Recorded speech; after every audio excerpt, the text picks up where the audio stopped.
Hello বন্ধুরা, সকলকে স্বাগত গোপাল ভাঁড়ের গল্পের দুনিয়ায়।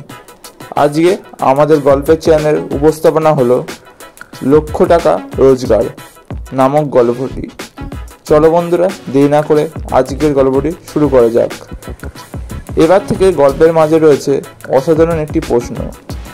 এই প্রশ্নে যারা সঠিক উত্তর দেবেন তাদেরকে আমি প্রথমে গল্পের শুরুতে তুলে ধরব। চলো বন্ধুরা, দেরি না করে আজকের গল্পটি শুরু করা যাক। লক্ষ টাকা রোজগার। গোপালের বন্ধু গোপালকে জিজ্ঞাসা করে, পয়সার কি রকম হলো হে? রাজবাড়িতে বেশ কয়েক মাস যাচ্ছ, রোজগারপাতি ভালো হচ্ছে তো? গোপাল বলল, আশ্চর্য রকম, 6 মাসে লক্ষ টাকা রোজগার করেছি। বন্ধু হকচকিয়ে গেল একেবারে।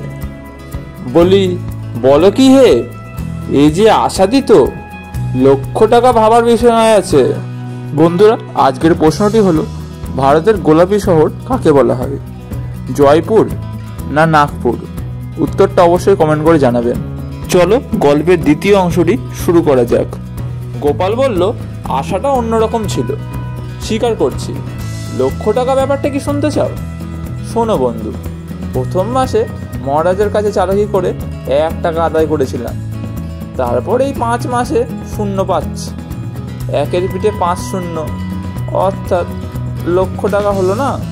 তুমি যদি রোজগার বাড়িয়ে তুলতে চাও, আমাকে অনুসরণ করতে পারো। বন্ধুরা, আজকের গল্পটি কেমন লাগলো অবশ্যই কমেন্ট করে জানাবেন। দেখা হচ্ছে পরবর্তী ভিডিওতে। ততক্ষণ ভালো থাকুন, সুস্থ থাকুন, আমাদের চ্যানেলের পাশে থাকুন।